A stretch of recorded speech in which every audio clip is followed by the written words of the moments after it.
Turn it up. You're listening to Live and Loud with the Lord, Nelson. That is.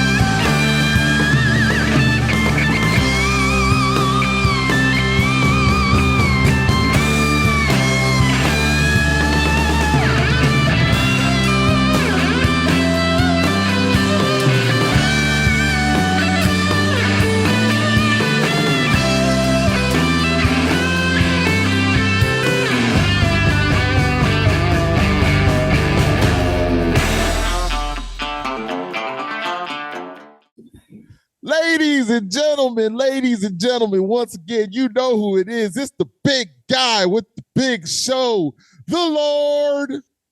Always got to give the good pause. Nelson, that is, yes indeed, from the show Live and Loud with the Lord on the CMS Network with 5 Royals Entertainment. And ladies and gentlemen, you see these two handsome young men right here. We're going to have a good time and a good conversation and talk about their amazing band and what they're doing.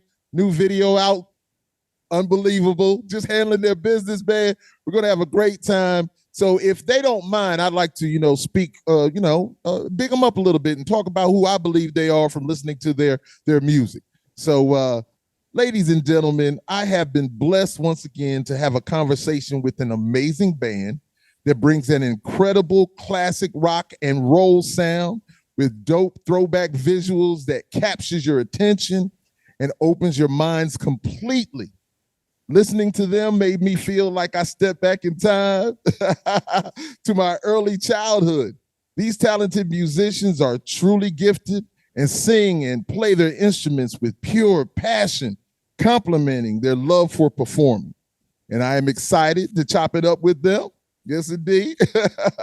To learn more about their personalities behind the music. So without further ado, the Live and Loud with the Lord show presents to you Large Mirage, yeah. G'day, Lord. G'day, everyone. Yes, indeed. Yes, indeed. So, who do we have here with us? My name's Kolya. I play guitar in the band. Blake Rochester. I'm on bass. On bass, yes, indeed. I just want, I was going to say, I was going to do it all, but I'd rather you guys do it. It just sounds so much more official and loving and beautiful. So. And so the first question I'd like to ask everybody is, where are you guys from? We are based in Sydney, Australia. Sydney, yeah. We're sort of from all over Sydney. I think when we first got together, Kolya was living in the Blue Mountains, so that's a bit beyond an hour outside of the city. Beautiful place. Myself and the drummer were kind of spread out between Sydney and the mountains. The outer west area, we call it, kind of near the base of the Blue Mountains, but we've all congregated together now in the city, in the Big Smoke. The Big Smoke. Okay, so 2 things you just said. Tell me about the Blue Mountains. Why do they call it the Blue Mountains? Well, the Blue Mountains are actually if you look at them from a distance, they look blue. Okay. It's because of the stuff from the trees makes the light look blue. But yeah, it's just called the Blue Mountains. They're just mountains, but they're they're about an hour and a half west of the central Sydney area. Mm-hmm. So I lived there for a couple of years. Before that, I was originally from further away in a different state. But when we met, that's where I was living, and Blake was living not too far away, right at the bottom of the mountains. Okay, and so you said the Big Smoke also. What does that mean? The Big Smoke.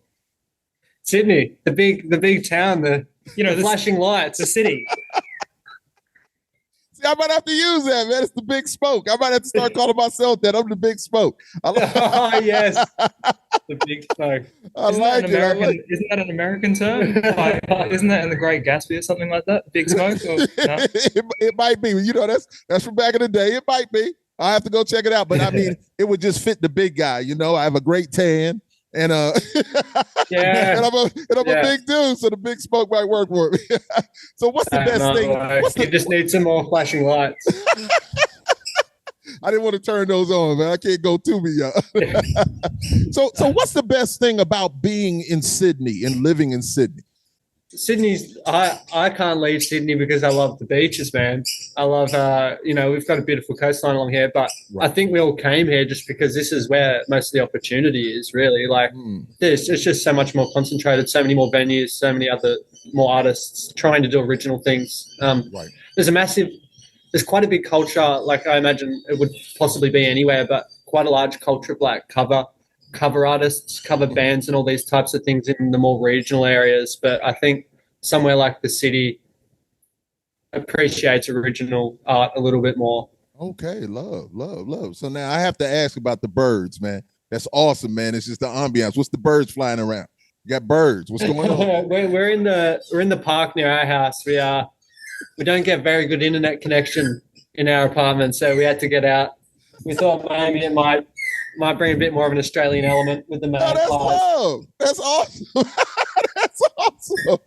Indeed. So when I think of Australia, I picture the native Aboriginals, the Gold Coast, sharks, of course, kangaroos, crocodile, Dundee, but most of all, Steve Irwin, the crocodile hunter, So what should Australia truly be known for in your opinion? Oh, damn. Look, honestly, I mean, you talked about the nature. I think Australia has pretty incredible biodiversity. I think Australia is really, really good place to visit nature. Like I was saying, like I lived in the Blue Mountains. Mm-hmm. That is like an incredible place. It's so beautiful. There's just a lot of nature. Like we're living like really close to the city right now, but there's like greenery everywhere. There's like trees and stuff around here and like on the street, wherever you go. So I think that kind of separates like Sydney as a city from other cities in the world, maybe. I don't know. Australia is like it's a very lucky, wealthy, peaceful sort of place. It's you'd be lucky to be born here. I think you're in a good position of privilege if you're born in Australia. Awesome, man. I love that. I know that when I was with Stuck Mojo, I thought that we were going there for a moment. It fell through, but I wanted to go. We're going to go to Sydney and a few other places and perform. We didn't get to do it. They had been there before with Five. Yeah. I definitely wanted to do it. I was looking forward to it. Yeah. It's such a large place as well. Like the next major city, like to get to the nearest state, not including the Capital Territory, is like 8-hour drive for us. Wow. To get to the border. Wow. 7 or 8 hours. Yeah, it's a big place. Yeah. I mean, it is a continent, and when you say states, I'm thinking just like we're in the States, and so we travel also from state to state, different from Europe, because Europe, country to country, everything is so compacted and you can get from here to there really quickly. But when you say like those 8 hours and stuff like that, wow, man, unbelievable. So what's the Australian music scene like where you're from in Sydney? I think, like Blake said, there's a lot of cover music. Like there's a lot of cover bands. Right. And that's probably where most of the money is. So we don't really play covers. So that's, not our scene. There's a lot of like indie music. I don't know exactly if indie music's the same in America, or like anywhere else in the world. But I don't know, how would you describe indie music? It's like I think in Australia it's somewhere. It's like a surf. It's like an evolution of surf, but kind of with like a punk attitude about it. I think people like don't. It's sort of like that. They sort of just don't give a damn. They're just like playing. There's a lot of Fender Jags, a lot of reverbs, a lot of big strumming chords, and pretty to the point in your face vocals. I think is probably indie music. Yeah. I think that's probably. There's not a big space that we've really found that we fit in with the classic rock. Right, indeed. Wow. Well, when you say that, like cover bands, we have a whole lot of cover bands here also. There's a lot of cover bands. And because how the music scene is, that's how a lot of people are making money. They're going out there because people like to sing the old stuff and do those. But it's like you guys are like the best of both worlds. You're new and up to date and fresh with it, but yet still you're doing that music that is so classic that people love. Honestly, of course, I'm older. I'm crazy handsome. I look young, but I'm way older. But it's like, I grew up on a lot. When I was a young child, I heard that music a whole lot. And so, just hearing you guys play it in that vibe, and I'm just sitting there like, man, I'm telling you, man, it's like a time machine to me. I'm just like, wow, okay, this is cool, man. They really have got their thing. It's yeah. Look, that's what we're aiming for, but just in a, like you said, in an authentic way, in an original enough way that it doesn't seem like we're just stealing songs or stealing anything. We're just trying to. It's an inspiration. Indeed. And listen, you can tell the inspiration that you guys are doing a great job with, the man. So I applaud you most definitely. So what's the best venue to perform in your city? Oh, I thought about this question. I thought about what we lost. Yeah. Blake's talking about a venue that shut down last year called Frankie's Pizza. It was around for about 10 years, sorry. It's just a free rock and roll venue. And it's pretty much the only really happening dedicated rock and roll venue in Sydney. It was like underground. It was right in the CBD. Yeah, right in the middle of the city. Where most music venues in Sydney that are like live music as opposed to like raves or DJs or something are like a little bit out of the city, like not right in the middle. And that was like pretty much the only one that was right in the middle, and it would be busy like pretty much every day of the week. But they're building a underground metro now. Right. Like Sydney doesn't have an underground metro; they're building one. Okay. And so they had to demolish it. So that venue's gone, and there's a couple of others like in surrounding areas that are like similar vibe, but there aren't any venues quite like that one. I don't think for our kind of music, or like kind of for rock music in general. I don't think. Yeah, there's another one. I don't know what. Go ahead, I'm sorry. Some other good venues around the city that we have played and we like to play. There's something like the Oxford Art Factory. It's a space with like 2 rooms, a smaller room and a larger room. I think about smaller rooms 150 cap, the larger rooms maybe about 400 or 500. I think. There's like the Lansdowne. It's like a pub, just with an upstairs dedicated band room. Right. They used to run nights called graveyard shifts. Sydney doesn't have much life beyond midnight, but I remember when I started going out maybe 5 years ago, they used to have an event they called the graveyard shift. So that would be they would have the ticketed dedicated bands upstairs, and then once they finished at about midnight, they would start bands downstairs starting at 12:30 and going through till 4 or 5 a.m. That was really the only place doing something like that. There's the Vanguard. It's a great little room, kind of like a theaterette. It's got a mezzanine floor, a really great spot to watch. Yeah, and then there's a lot of smaller spaces spread out in the inner west. Right, indeed. Yeah. So you guys do have places to play if you need to play, and how often are you guys out? How often are you guys out there doing your thing? It's slowed down. We are, in the first couple of years, we were playing as much as we could. It was nearly every weekend. Right. But we've started to establish ourselves now. Oh, the weather's picking up here, man. Sorry, mate. I just saw that. Yeah, we smashed it for a couple of years, but now we've established ourselves a little bit. We're trying to play less gigs, kind of more important gigs, ticketed larger shows, better production, those sorts of things. Right. Indeed. Well, so is Large Mirage both of your first bands, or have you played in previous bands? We've both played in other bands. I actually met Blake. We actually met through his old band, which is a band called the Moonshakes. They were sort of like really kind of a similar vibe, but like a bigger band. So it was like sometimes like a 7-piece really? with like Hammond organ and like percussion and stuff. Yeah. And it was like it was pretty reminiscent of like Santana, like late 60s, early 70s sort of Santana. Yeah. And that's how I met Blake. Like we had mutual friends and stuff, and he asked me if I wanted to come as like a second guitarist in the band.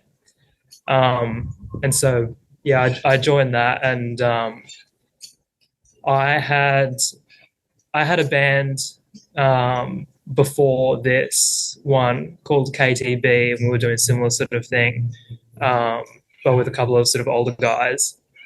And I was just trying to get a band where I could like have my songs, like, and everyone would, you know, sort of make the songs sound good, really. Right. And so I played with a fair few people and had sort of bands go in and out. Like I had a period where I was doing a lot of that until Blake and I sort of started working together. Got you. So who's the architect of Large Mirage? And so let's go ahead. Yeah. I'm the architect. I think Kolya had, you know, most of our catalog we're playing now, and we have been playing the whole time. Kolya already had written. It was cocked and loaded when we got on board. So what are the advantages and disadvantages, if any, of being in a? Because you guys a 3-piece? You're a 3-piece, right? So what's the advantage? We've been a 3-piece for, like, you know, for a number of years. Mm-hmm. We've recently started working with a singer, right, called Malia. Right. She's a really cool singer. Like, she is. Same vibe, like late 60s sort of, kind of like a bit of a sort of soul singer. So we've been working with her recently, but yeah, for the most part, to get where we've gone now, we've been in a 3-piece, yeah. Mm-hmm. So once again, is any disadvantages to that, or bringing in that other person? Does it feel better to you, or is it easier, or no? I think from a production mindset, you know, we've been doing all of our tracks ourselves, pretty much. We've been recording them all. We've had some people mixing and things as such, you know, some other variables. But for the most part, we've been recording and mixing. And there's a lot of grand ideas we have, and I think sometimes it's hard to get that across in a live sense when we've built such a grand production for a track. To be able to try and keep that essence when we perform live as three has been, yeah, I think that's been, I don't know if it's a disadvantage, but a challenge would be the word. Yeah, maybe you guys just have to, you know, have some hired guns out there when you get out there, you know, because there's all kinds of session players that just come out there to tour with you to do those kind of things. And, you know, you guys got a great sound though. So, you know, taking it from what you're doing to putting it on stage, I don't know how difficult that is, but of course, there's always ways to do all those things like this. So, you know, I cut you off, Kolya. What were you gonna say? What were you saying? Oh no, I was just gonna say, like, you know, we sort of started off more as like, you know, because our influences are like those late 60s bands, like, you know, Hendrix and Cream and The Who and Led Zeppelin and stuff. Right. And they're all fundamentally 3-piece bands, you know, bass, drums, and guitar. Right. And so, like, now, you know, over time, we've, you know, become a lot more savvy to the concepts of bigger productions, and we've become more ambitious about our sound and everything. But originally, we started off like a lot more with that sort of that fundamental rock and roll sound, which is, it really works in a 3-piece environment, especially like if we have sort of like improvisational sections and stuff, which, you know, when we were playing live, we used to like improvise 2 long improvisational parts. So like that really works because, you know, we're all the kind of people who, like, you know, we want to play big solos and stuff, and we're sort of like, we've been playing with, like, we're all into the same music, so we kind of get what's coming next. Awesome. Right. You know, so we like that is definitely an advantage to being in a 3-piece. Because if we had other instruments, it would be like harder to have those sort of improvisational things. But also like you mentioned, having hiring session musicians, we'd love to, but I don't know exactly where they are around here, if I'm honest. Really? Wow. Yeah, and we gotta pay them as well, and I don't know where the money is. Yes, indeed, of course. It's a different world out there right now. You know, I just got some money put into my account. I was just like, wow. You know, but hey, I'm thankful. But hey, man, it's something else. Yeah. So Large Mirage has a throwback sound and look. Were you inspired by a certain era of music? And if so, was this music what your parents listened to? We already kind of talked about it, but did your parents listen to this music? Yeah, so like I was saying, like it's just that Large Mirage itself is mainly that late 60s, early 70s thing. So like I said, like Hendrix, Cream, The Who, Led Zeppelin, Free, Deep Purple. That's like, I'm like a rock guitarist, like a blues rock guitarist. Right. Blake is very much the same. He plays bass now. Mm-hmm. Daniel, our drummer, is hugely Led Zeppelin inspired. I grew up listening to 60s music. Like that's what my dad listened to, and he got me into music originally. Gotcha. Not just like late 60s rock and roll music, like pop music, 60s, 70s, like 50s music. Like I grew up with like all of that sort of stuff. Basically anything from before the 1980s. That's I know all that. And like so my personal love for music started from there. Wow. And for Blake, I think my timeline of music growing up, I think, was probably the what preceded that. I think pretty much mid 70s onwards was the kind of stuff my dad would listen to and play. Things like the ZZ Top, through to like 90s rock. He has his country music he enjoys. Of course. So it was never really this kind of 60s like classic rock that I'm playing now. I think I just kind of came to that myself. It's a bit of a coming of age thing, maybe, towards the 18-year-old sort of mark. I started to find this stuff and realize what it actually was, how much I enjoyed it.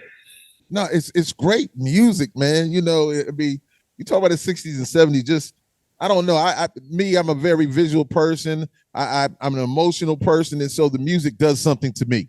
When I hear certain things, I just like to zone out and I'm gone. I don't even have to be around anybody. It's just the music just does something to me. And I'm so appreciative of it. And once again, I think you guys are there. So do you guys listen to any other genre now? I know what you do, but is there any other genre that you listen to? I think there's quite a bit. I mean, good music is good music to me, man.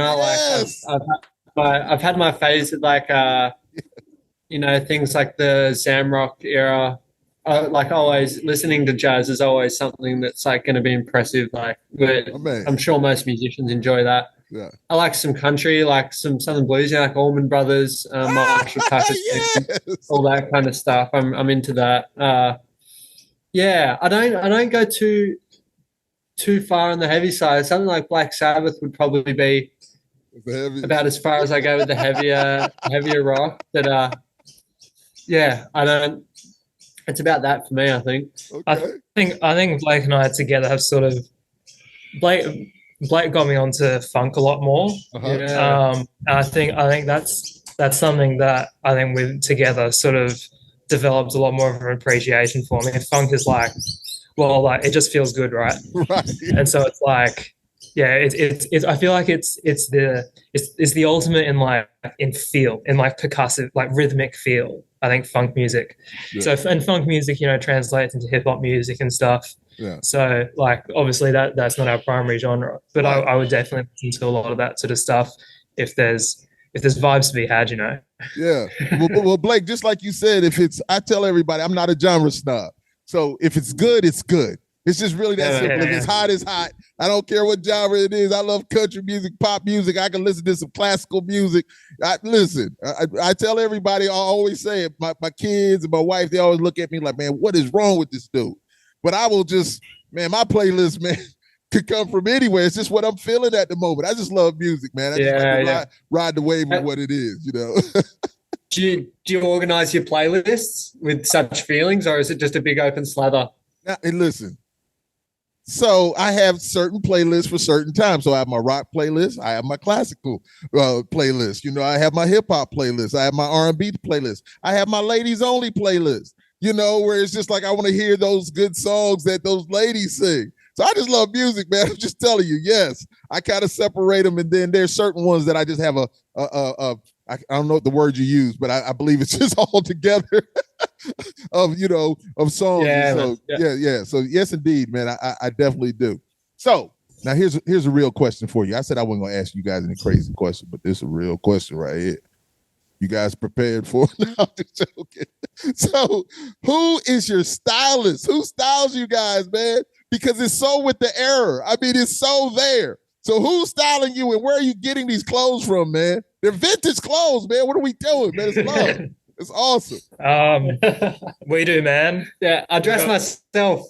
Yeah. No, man. Like when I was in high school, man, I had short hair and like I was wearing shorts and t-shirts. So like I definitely.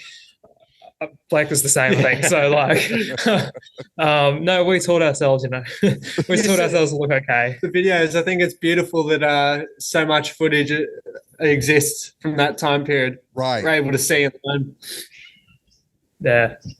Oh no, that's so you guys do it yourself. No, you guys are the stylists, man. I love it, man. But once again, you're doing it very well because it really complements the music perfectly. Thank you. Well, that's why we do it all start to finish ourselves, man.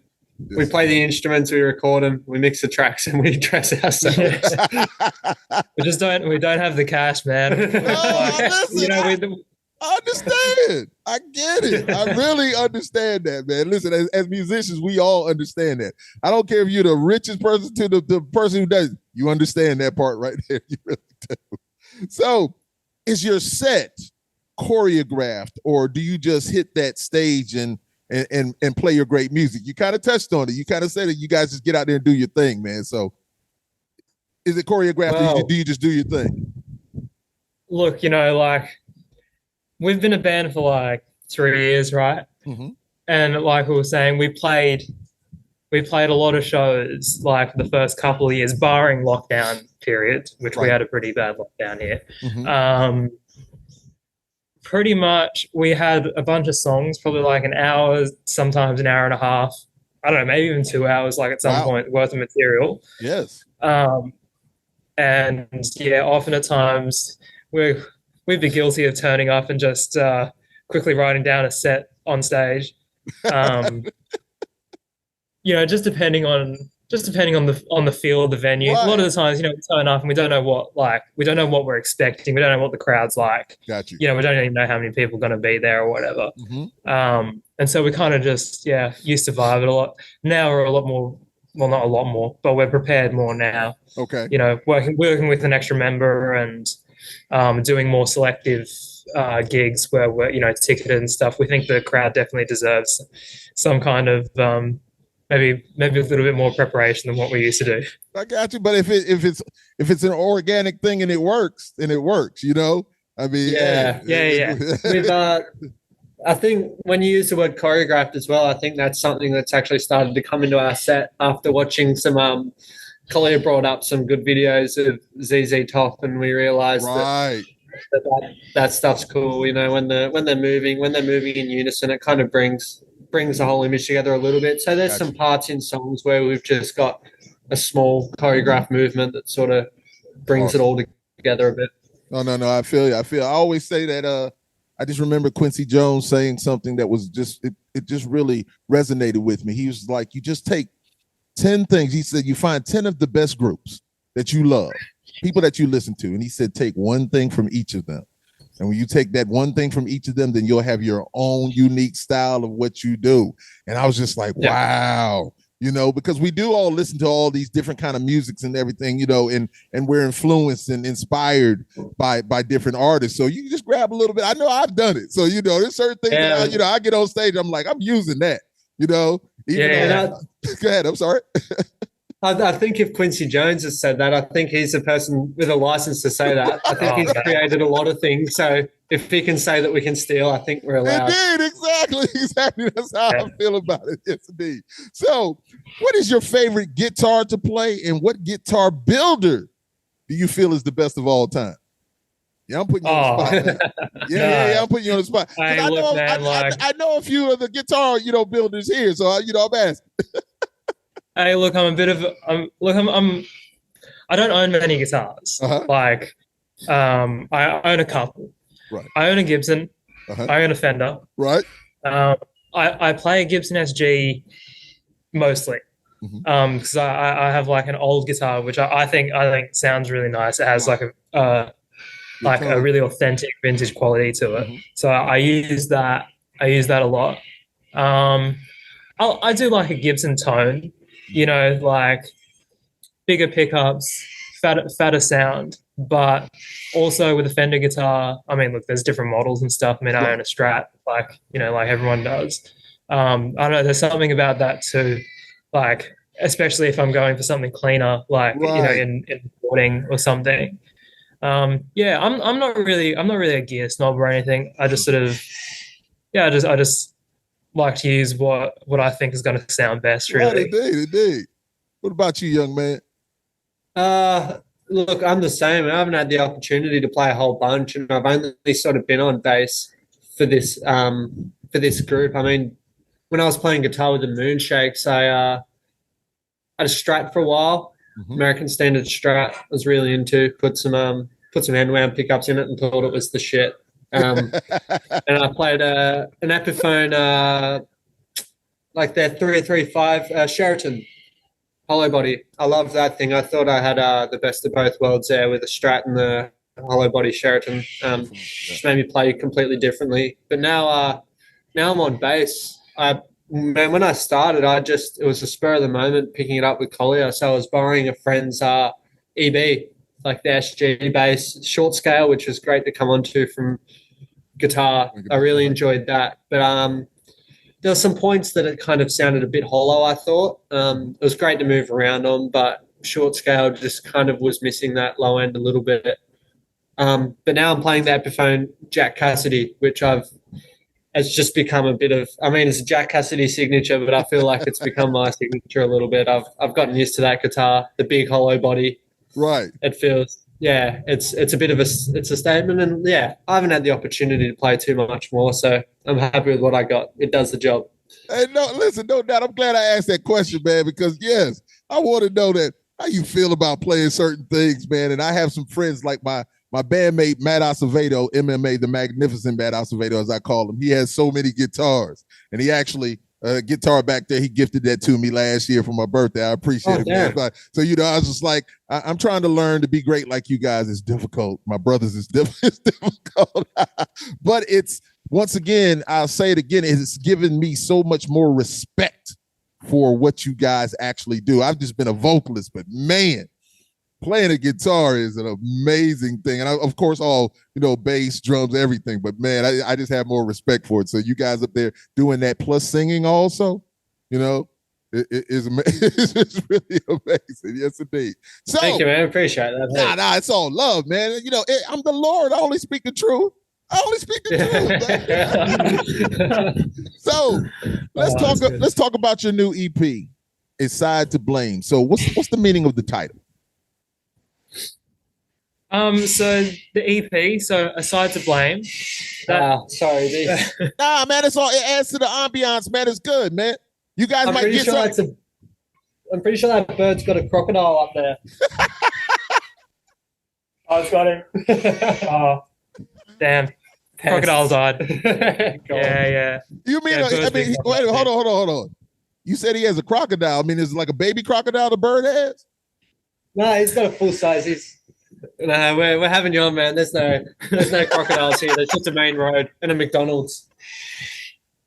Hey, listen, man. I'm going to believe you, man. Listen, you could have kept it just like that. It would have been beautiful. It did sound violent, didn't it? That's just the sound it makes. Makes great content. I'm sorry, man. I'm sorry.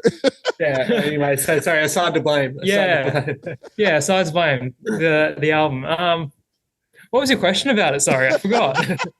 I just want you guys to tell me. Let's talk about it. How did you come up with that name for the EP? It's taken from one of the lyrics of one of the songs. Okay. So the second track on it is called Evelyn. Evelyn. Beautiful. Yeah. It's the bridge in it is like, well, how does it go? I was going to repeat it and then I just forgot the words. Never mind. So, I understand. so We'd have to go through the whole damn song. Right, I understand. Waiting for a chance to see you again. I don't even know which side to blame. So it came, yeah. So it came from that where it's Gotcha. it's like it's a relationship song, Gotcha. Yes. and it's sort of about like someone who like being in a relationship with someone who has personal issues, and something like that is like you can be confused about like who's at fault for things, and sometimes Right. you're both at fault or neither is at fault, and it's just like the way of the world. That's how things are going. Of course. I don't know. We were just trying to come up with names, and I thought that lyric sort of fitted. I think fit the album well. It's Okay. it has a bit of a mystique to it. I think I like it. No, love it. I was just wondering. I just wanted to know. So it seems you guys have gone deeper into the 60s and 70s era. It's like you could play a great set at Woodstock. And how do you feel it differs from your previous releases, Going Insane, Dream Machine, and When the Morning Shines?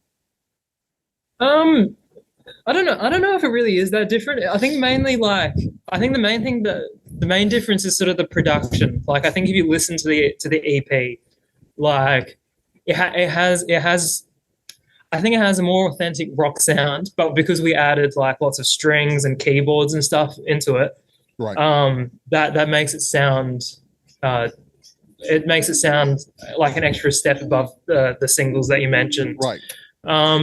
And the EP was the first track, well, anything of ours that had been mixed by someone else. It was mixed by a guy named Sam Troy, actually from the Blue Mountains. So he knew about us, knew our music, and understood our references. And he just did what he did with it, as a mixing engineer does, which is why I think it does sound quite different. I think if he were to go back and mix the previous track, Dream Machine, Going Insane is a bit more similar to that EP sound. But yeah, I think there would be a bit more of a continuum if he were to mix it all. But yeah, that was just his take on those tracks. Those songs are also like the songs in the EP. Most of them are songs that were written at the same time or even before, those other singles. Mm-hmm. So because the EP songs we've actually been playing live for a long time. They're actually some of our earliest live things. Like they've evolved over time.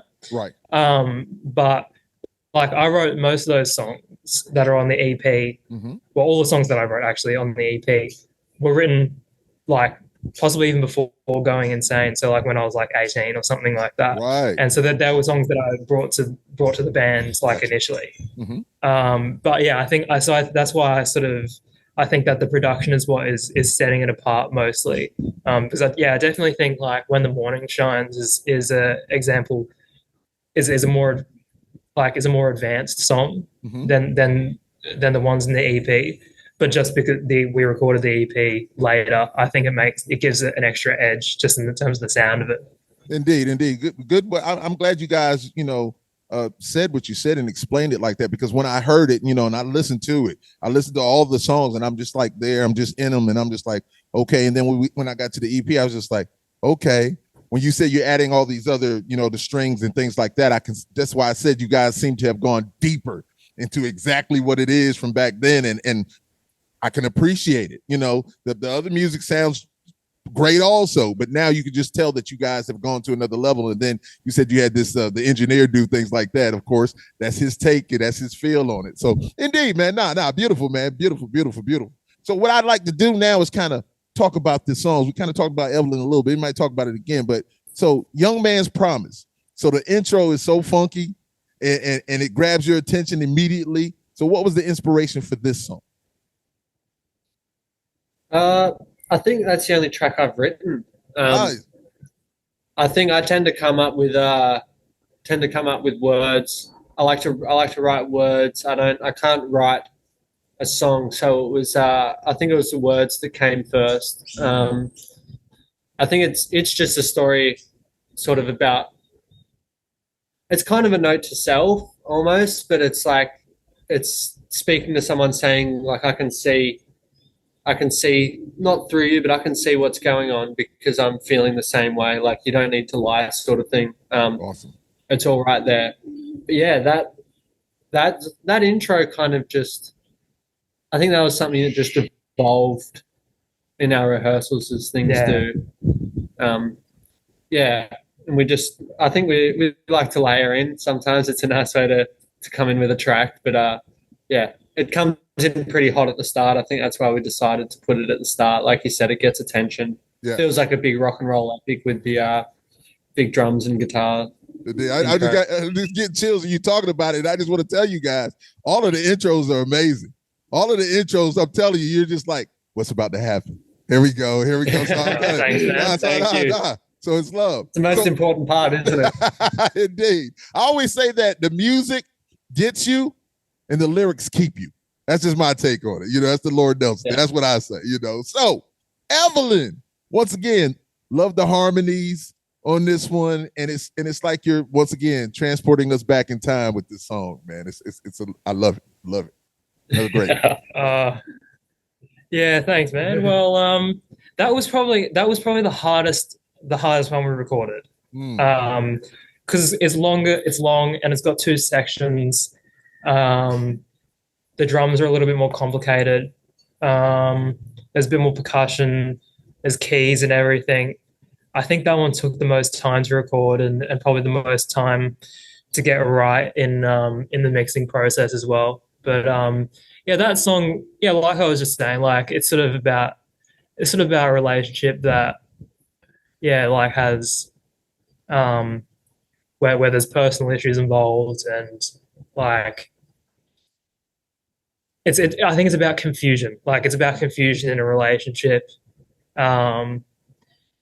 Yeah, and I think some of the lyrics sort of insinuate sort of like the mental aspect, like someone who might have like mental illness and is you know, struggling in their own life and stuff. But yeah, I just thought like Evelyn was like a nice name, and it fit that sort of melody that I had in the chorus, like with the harmonies that you were mentioning. And that second half where it's sort of a long solo, that's like very Allman Brothers sort of inspired. That sort of came more of as like a jam. My original demo was a lot different to what it turned out to be. Yeah. It was a lot more like a mid-60s kind of thing, I think, originally. But yeah, it turned out to be a lot more like Allman Brothers. Well, I'm going to say something to you. So as I'm listening to the song, right, I'm hearing, and I had written things down, my questions and stuff for this specific song, Evelyn. It got to a point, and I'm glad because I kind of took it out where I was talking about it, but I'm glad you said what you just said because I was just like, man, this is so Allman Brothers to me, and I love Jessica so much. That is in my rotation always. I love that song. And so when I heard that part, I was just like, holy catastrophe. This is so amazing. I was just like, oh my gosh. And I was just like, wow. So I think it feels like the first part of Evelyn's got that tension, you know, like Kolya said, the subject matter reflects that. It's a tense topic. Right. But the second half, it feels like, well, to quote Tubby, the rubber band has been stretched now, it's been released, and it's it feels like a release. Yeah, tension and release, man. Tension and release is a beautiful thing. Yes, indeed. No, amazing song, man. I enjoyed that. I've enjoyed all of them anyway. And but yes, it got me, man. I was just like, yes, indeed. So does Evelyn have a last name? No, I'm just trying to see if it's real personal or not. You know, does she have a last name? I'm just messing with you. Yeah, I don't know. Not really sure, actually. It's all love, man. So, no, it is a reflection of personal experience, but Evelyn's just a name. And listen, the thing is that I'm watching you while you're talking about it, right? And he's accessing that part of his brain, and I'm just like, he's over there looking at it, and he's picturing it, and he's seeing it as he talked about it. And I was like, who is she? Yeah. I'll just close my eyes. I'm like, who is she? No, that's awesome, man. But no, great song. Another great song, gentlemen. So Nobody's Deal. that groove is so cool, and in the pocket, and the vocals are on point once again, man. So tell me about this song. Yeah, Nobody's Deal. It's another long time running Kolya song, I think. Yeah, that was an original song for us. That was a song I wrote about like an old boss that I had. Like yeah. I don't know if you listen, if you are too familiar with the lyrics. But yeah, you can kind of imagine, I think, the personality that I'm describing. Right. I don't know. I think at the time I just wanted to, I was just right. I had that riff in my head or something like that, and I just wanted to have like some sort of talkative lyrics or something like that. Sort of like I don't know exactly how to, maybe like a Paul Rogers style sort of. Oh, yeah. Oh, sorry, there was just a bird behind. That's all the pigeon. The pigeon's doing his thing. Yeah, it's all up. I wanted to introduce you to it. Yeah, but it was like I sort of had like a Paul Rogers style vocal in mind for it. Obviously, I didn't really like how it turned out. Is I'm no Paul Rogers, so like it just didn't happen like that. But that's kind of what I had. I think definitely when I wrote that, being like at work, like working was like a big part of. Well, I mean, it always is, but like the job I had was like a big part of one's life. So I think it's a bit of an outlet. No, that's what we do, man. We grab from the life that we live, and sometimes we grab from the individuals that we know that may have gone through a certain situation or whatever like that, because we are creatives and we write and we're inspired by those kind of things. So, just like the pigeon that walked behind, in my mind when you were saying that, I was like, that's Paul Rogers, the pigeon. And so he was just making an appearance because you were talking about him. He was just like, that's it. So it's all love. Hey man, listen. Blake's gone. He's out for the count. He's gone. Hey man, listen. I like to have a good time, so it's all beautiful, man. It's all beautiful. So, Ain't Gonna Die Today, another infectious groove, and I love the way the vocals ride that rhythm, man. It's another great one. Yes, indeed. Thank you, man. That was like it's. I think it's a bit of a. Actually, what do you think it's about? I'm interested to hear what do I think Ain't Gonna Die. Listen, in the lyrics, you're saying it's. There was one thing that you said. Is this the song where you say, when I look through your eyes? Or is that in the other song? I don't want to get them confused. That's Young Man's Promise. That's Young Man's Promise. Okay, so, but no, Ain't Gonna Die Today. You said something. I'm leaving here with my brains. Yeah. Listen, when you said, that got me. I'm just like, wow. Well, it's like, I'm not taking no shit. I'm a man. I'm here. This is who I am. I'm not putting up with no bullshit. I'm going to handle my business. So that's where I was. I'm telling you, once again, I'm listening, and I was just like, okay, I'm a lyricist. So I listened to the lyrics. So I was just like, okay, that's something else right there. But that one, when you said that I'm leaving here with my, with my brains, listen, man, I was like, yo, that's crazy. I'm so visual. And so I was like, okay, that's some serious shit right there. That's serious. I like that. I like that a lot. Yeah, I'm not sure. Like, that's so interesting that you have this sort of perspective on it, because, like, I don't know. I don't know if that, like, maybe that is it. I think the song is sort of like it's a bit of it's like a war inspired song. So, like, it has like, I think it has connotations to sort of being like how'd you say it? Like discharged, or like being able to leave. Being discharged, or like, what do you like? The draft. What do they call it? What is the word? Conscription. Yeah. It has like connotations to like being conscripted to war. Okay. I think like the silence and the rain at the end and sort of at the beginning. I think it sort of symbolizes some kind of. I think it's like about death and about sort of unfairness, I think, of conflict, something like that. But yeah, I mean, I like it could also be about like a confidence thing, like kind of how you were implying, like you know, about like, you know, manhood. Maybe that's like also something. It's a similar sort of thing. Conscription of manhood is like. No, I like that actually. The musical side of it has always been like it's often been one of our favorites to perform, and you can see how easily it can turn into like quite an extended jam, and you know, Right. we can take it different places.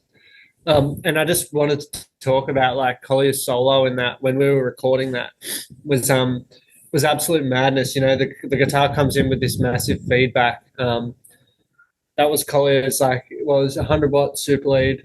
Yeah. 1971 JMP just turned to the absolute max, overdriven on the input, just sitting 6 foot away from it and just letting it like that amp sounded like a combustion engine redlining. It was like that amp was being absolutely pushed. I have some footage maybe we'll try to share with you of when we recorded that. Yeah, like please. Kolya just sitting there holding this note, and you could feel it, man. It was like beyond. It wasn't just. It shook your insides. It was a. I just that'll always stick me. It was a pretty incredible moment just recording that. I don't know how the microphones held up, man. I don't know how we didn't play the diaphragms out of them. Yeah, would not recommend actually. That was a bit of an experience. You know how beautiful it is that, like, for you to speak about it, speak about your band member like that, man, and feeling that vibe and seeing the greatness that he put on there and understanding it and recognizing it.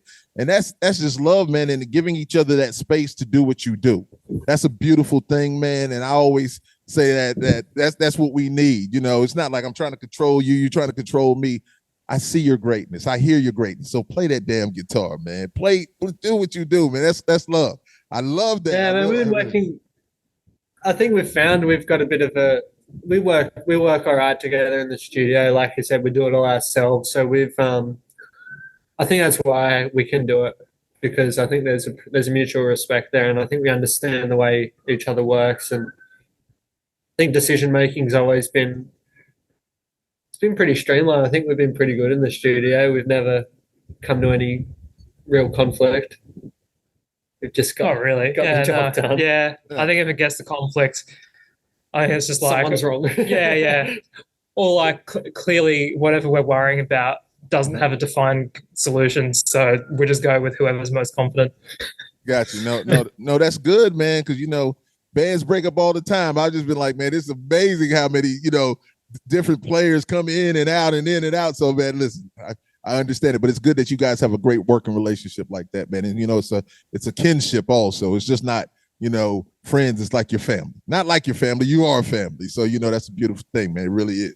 So, One-Eyed Man, incredible song, incredible vocals, incredible musicianship, and I wanted to say also that you guys, the solos, man, all of them are magnificent, man. I'm telling you, man.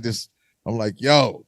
I was like, it just reminds me of my man, Matt Acevedo. I always got to big him up. I love him so much. But yeah, man, great solos, man. Just great musicianship. You guys are handling business. And so with this song, One-Eyed Man, how'd you hook up with Molly Expressions, Malia, for this one? And I have to say, because I was on her page too, and I was looking at her. She really looks like Jim Morrison. She looks like him, like she could be his kid or something, and the way she dresses solidifies that resemblance. And I know she knows what she's doing, man. And I'm just looking at her like, first of all, she's really a cute young lady, but I don't know if I want to be like, because I'm looking at Jim Morrison also. I don't know if that makes me feel. She really looks like, but she's a beautiful young lady. Let me just say that. Hey, whichever way it is, it's yeah. Well, that's right. Good is good, man. Yeah, good is good. So tell me about this. Tell me about this song. She sort of entered our minds earlier this year. I'll explain a little backstory about the Sydney music scene. I think I'll have to go through that. It's we've got a small scene. Like there's like a handful of bands that that are getting to a level, and one of those bands is a band called Liquid Zoo, and they're sort of like probably the most similar to us in the Sydney music scene, but they're different in that they're more like the sort of mid '60s kind of mod, like like mid '60s sort of Rolling Stones, Beatles. Yeah, they like stuff like the Stooges. Yeah, and all that. Stooges. Okay, yeah. They also like Clash and stuff, like sort of more punk, Okay. Mm-hmm. and things like that. But they're really like they're cool looking dudes as well. Like they're like they cut sick. They dress good. And They're from way out in the country, man. They're from like 5-6 hours out. yeah, They made a big exodus to get to Sydney. yeah. They're cool dudes. But so the lead's vocalist, his name's Vander, and Malia is his partner. Mm-hmm. And so we saw them live, and we really dug them. We were really into them and stuff. And so we sort of became friends with them. Mm-hmm. We didn't realize that there was another band like sort of doing that kind of vibe. Like we didn't we'd like heard of them, but we didn't think that's what they were. Mm-hmm. So yeah, we sort of made friends with them and stuff, and yeah, just through that we sort of you know, like I don't really exactly remember how it came about. I first met her. I was we'll start with the plugs. We'll get off track a little bit. I was playing with a band called Big Wheels, another Sydney band that's doing quite well. They're a bit more of a softer rock sort of thing. Mm-hmm. Softer, sort of. They like their Brit somewhere like the Lawson, the guitarist, loves his Brit pop, and he's the other vocalist Cass. They're kind of like Fleetwood Mac. They get into sometimes. They do a bit of country there around there. But I was playing with them for a bit, and they knew Malia, so that was sort of my first introduction to her. She was working at the ice creamery actually. Yeah, dropped in to see her. Yeah, she was making ice cream. Hey, yeah, and yeah, so we just sort of got to know her. We found out that she could sing pretty well. Right. And of course, you know, she looks the part and everything. Like their whole friendship group is super into that sort of music. Right. Like the '60s music and stuff. And so, yeah, we sort of just it started with When the Morning Shines, because I wanted a female vocal in the chorus because I didn't think I was hitting the high note very well. Okay. And I felt like a female vocal would sort of boost it, like that extra strength in that high note. And so I asked her to come and help out, and so she helped out with that. And we just sort of been working with her a little bit, and yeah, so we sort of worked out a few songs, and one song that was I thought really suited her voice was One Eyed Man.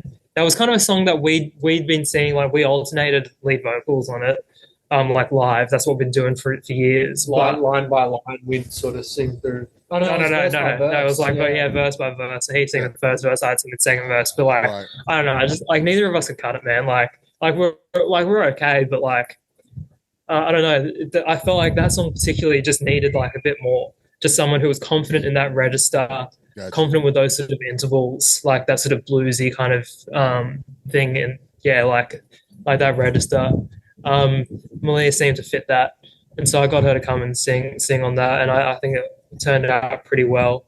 And then it was kind of from there that we started working together more, I think. Yeah. We played a handful of shows just after we released the EP, just before we went overseas. So that was sort of the first time Malia probably joined us for, I think it was 3 shows maybe. Right. Just a few shows along the coast. And they all went quite well. It felt pretty good. Yeah, she seems like she fits right in there. Just once again, with her style of dress, she's got it. And once again, looking like Jim Morrison. And she really, really, really does. I'm telling you, I was just like, kind of like, that's crazy. Before I even saw any of the other things, I saw her on IG, and I was just like, man, who does she look like?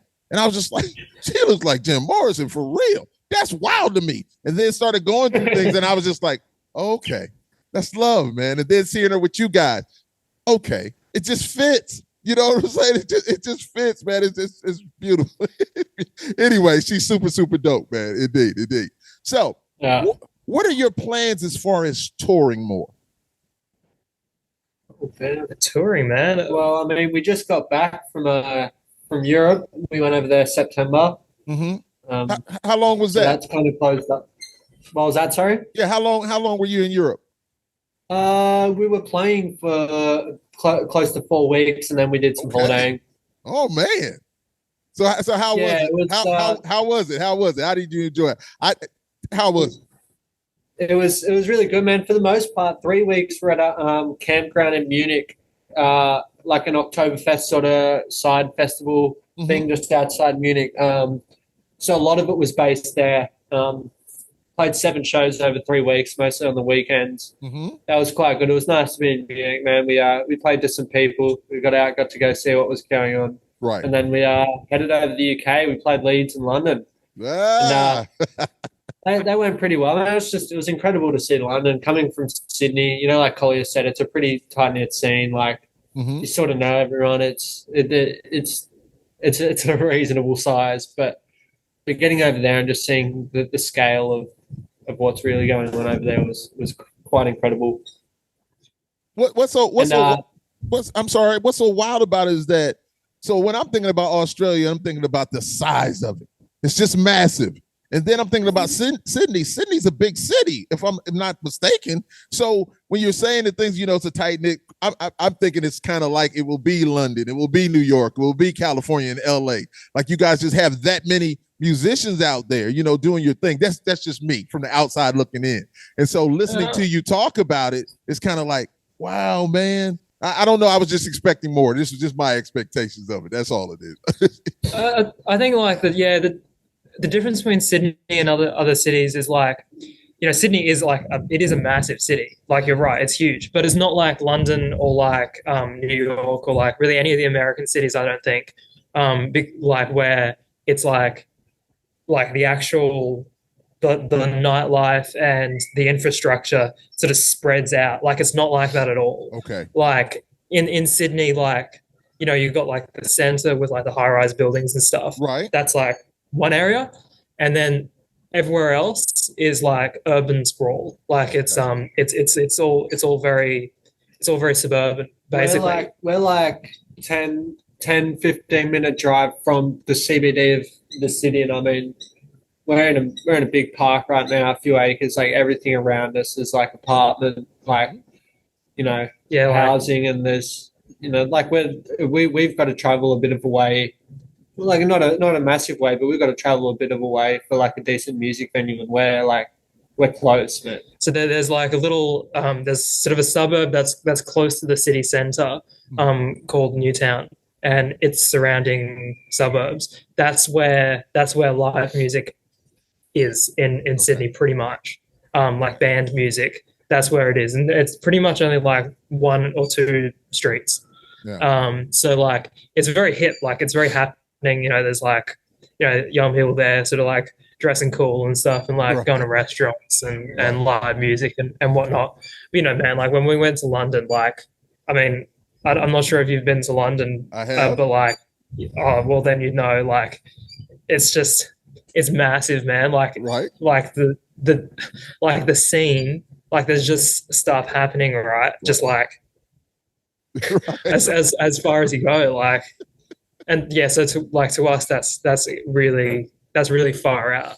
Wow. So yeah, it's just like we don't like the culture, the infrastructure isn't really there. Like we don't have like a strong music culture over like 50 years or 100 years or something, whereas like cities like London, New York, like and they do. I think like what Kolya touched on earlier, like a big part of the attraction of Australia and Sydney is it's like the natural side of it. People come, like there's a big beach culture, and like people go to the Blue Mountains. There's not the arts culture isn't as important to the city as things just like I got you. Yeah.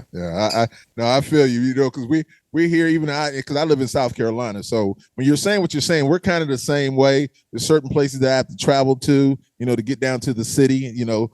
In Columbia, South Carolina, because I live in the capital, and I'm right outside the capital suburban area. Doing my thing. And then of course, if I want to go to venues, more of the venues are down in the city. Now there are some where I live there's a couple of them, you know, where a lot of cover bands play and stuff, you know, of course, at restaurants and all kinds of things like that. So I'm feeling you there. I really, really understand it. So when I go to a place like Atlanta or New York, or you out West Coast or whatever like that, the bigger cities, you see those kind of things like boom, they're right there, and all of that music, and it's just cool. But yeah, you know, more people though, so you know, yeah, indeed. I think for the CBD as well, there's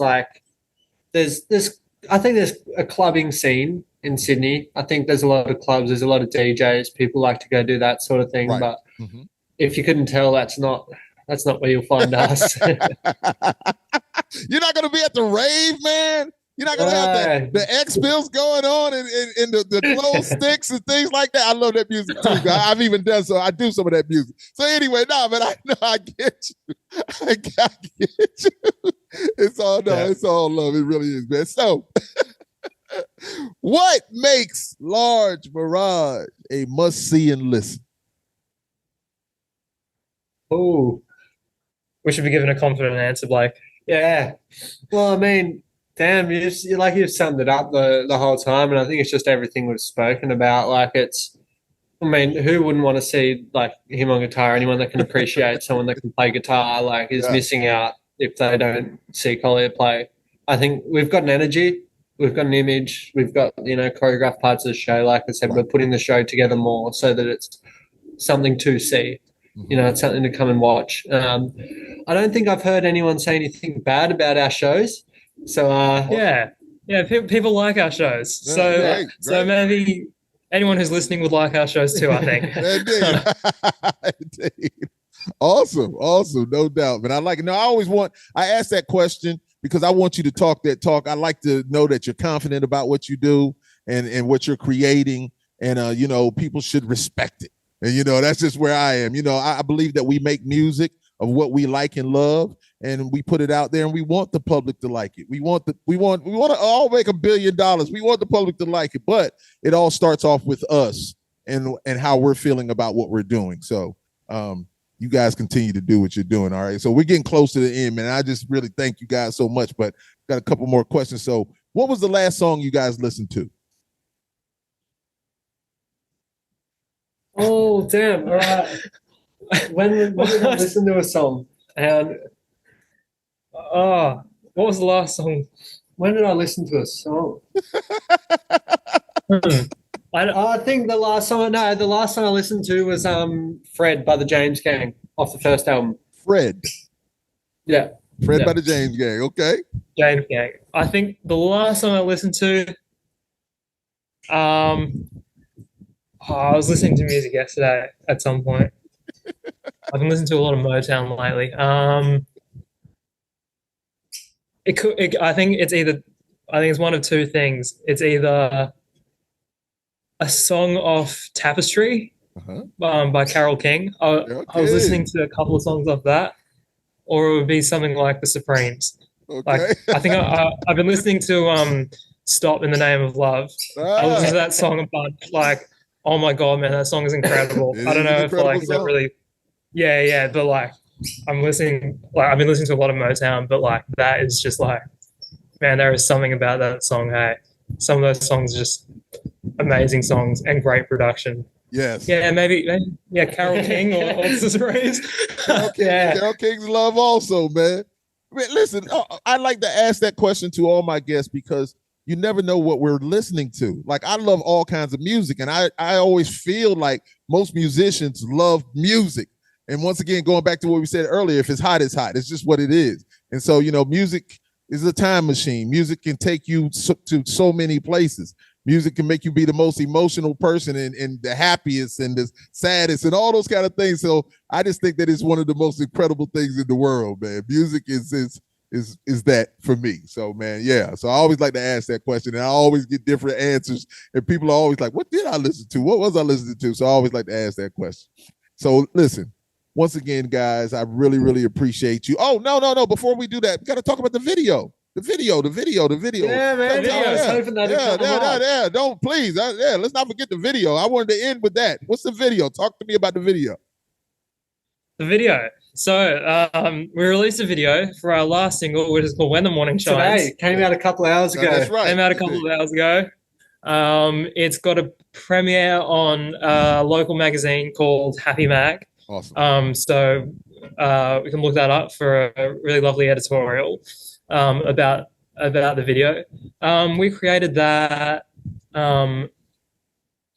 Was just before we left? So that was September. Yeah. We filmed that. It was August. August. Yeah, I think August. Yeah. I think August we filmed that. Sort of like, yeah, that was a bit of a. It was a massive mission. We enlisted the help of.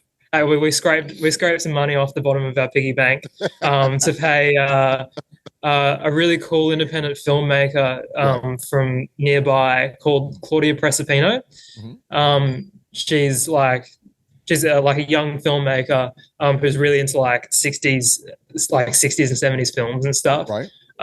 We thought that really fit the vibe, obviously. So so I got in touch with her to film the clip for us.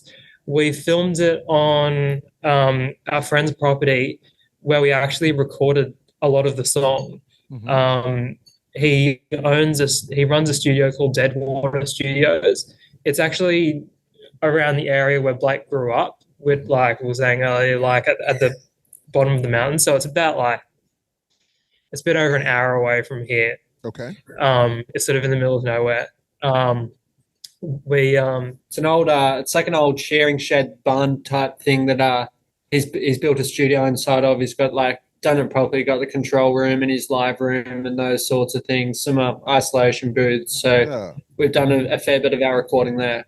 Actually, we recorded the whole EP there. I'm just remembering that in one weekend we did that there. So awesome.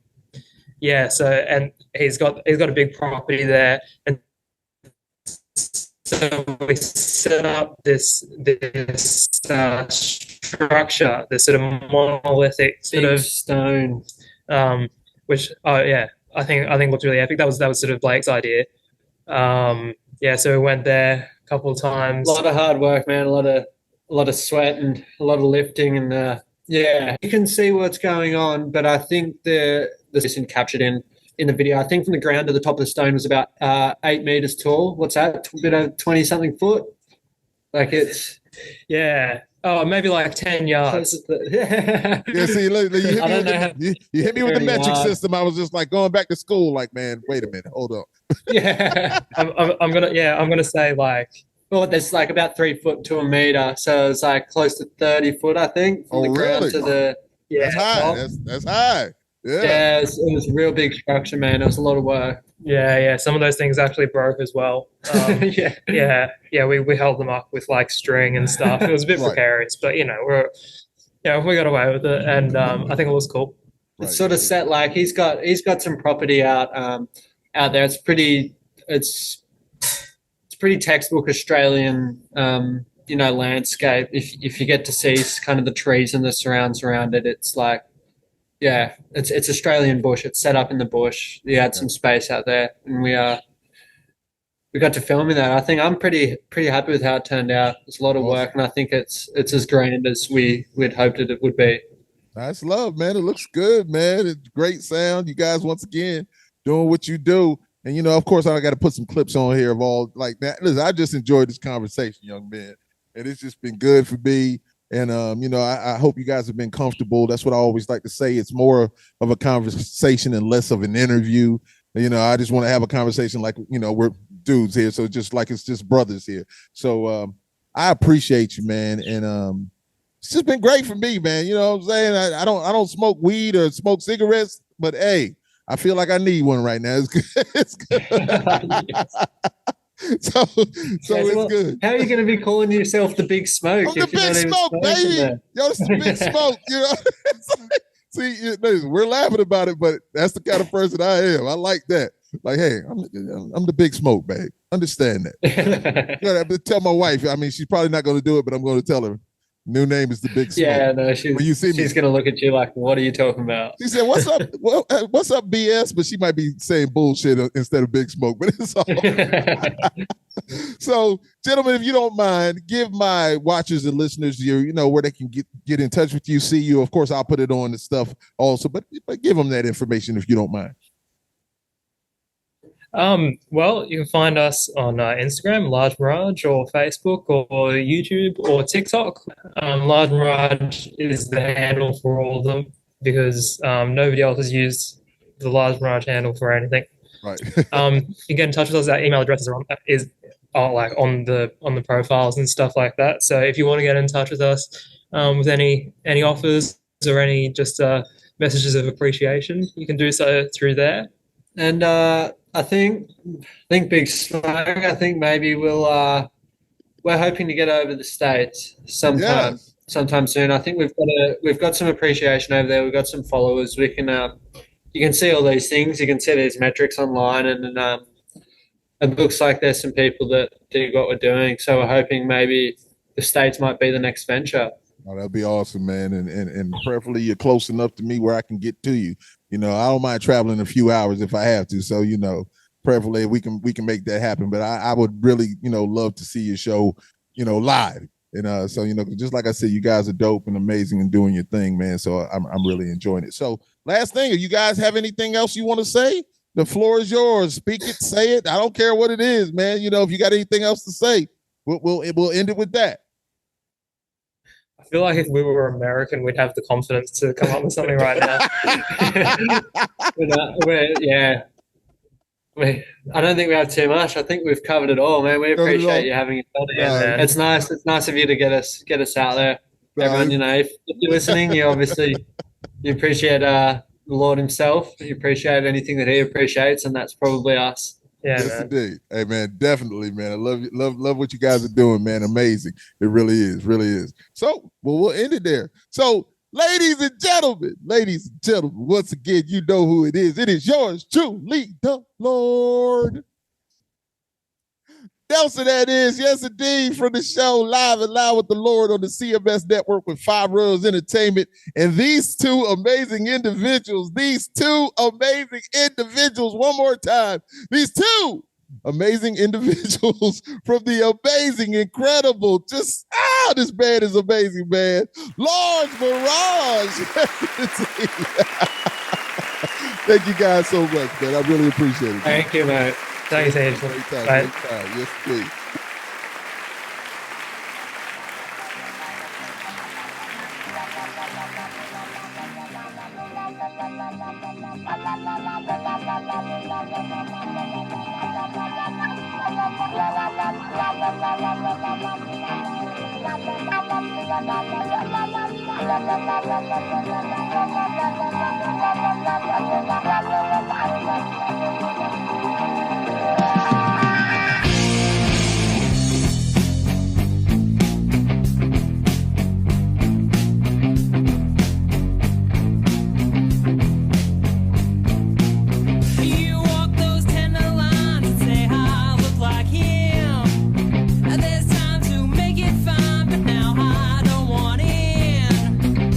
Turn up in my clothes and drink up all my gin.